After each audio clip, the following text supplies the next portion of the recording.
Thank you, Gurney, and congratulations, Maureen.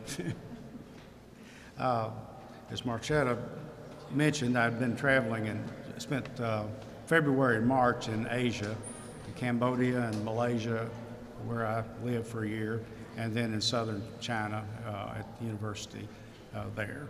And so I'm going to step out of the state and also step out of the normal quotidian and read 3 poems that come out of that the last 2 months. The friends I stayed with in Malaysia had an apartment that was overlooking the Strait of Malacca, and so each morning I had the luxury when they went off to work to go out on their balcony and sit there and look down the water. And this particular area is called the Portuguese Rocks, and there would be a Chinese man would come out every morning and get out his little cast net and wade out to as far as he could to the furthest rock, and then he would spend an hour casting this net into the sea. And I don't think I ever saw him catch a fish, but it was obviously a ritual that was part of his life. And so that connected with, as poets have things do, it connected with something I had read previously. And so this is a short poem called Tools. I've read that all the tools ever used in the world are still being made. A wheel for a chariot, a flint knife, a bone hook. It is comforting to believe that what we make persists stubbornly outside the hard metal limits of our lives. On the Portuguese rocks far below me, a man casts a net into the sea. Each time it makes a silver circle 30,000 years old. Of course, inevitably, particularly in a place like Cambodia, what you see are old temples and old palaces and old ruins. So I kind of got imbued with the mythology of ancient Cambodia, which is part Hindu and part Buddhist, or kind of Brahmanized Buddhism, perhaps.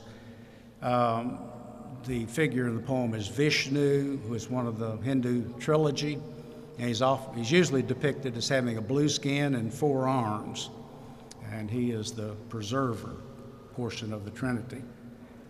This is my creation story. To clear a spot in chaos for creation, Vishnu ladled all the demons out of the churning sea of milk that would become the universe, but not before they fouled it. So he created fish to eat their excrement and clean the sea. For a while, the milk was good again, but then he made people who invented nets and caught all the fish and fried them up. Undigested, the demons' feces got into their cells and drove them mad, so that they began to beat and tear each other. Vishnu put his head in all 4 hands. He would have to think of something else. Not a very promising prospect. The last one, again, kind of in a mythological mode. It's called The Parenthesis.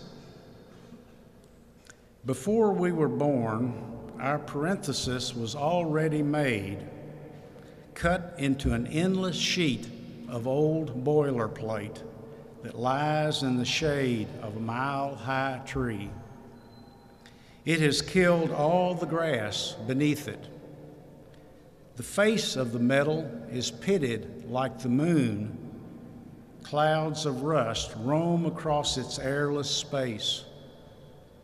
The marks are deep in the steel and have shone like silver forever. While we are here, we can see clearly the left side. We celebrate it once a year.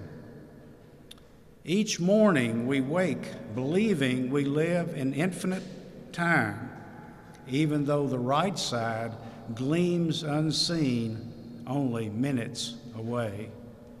Thank you.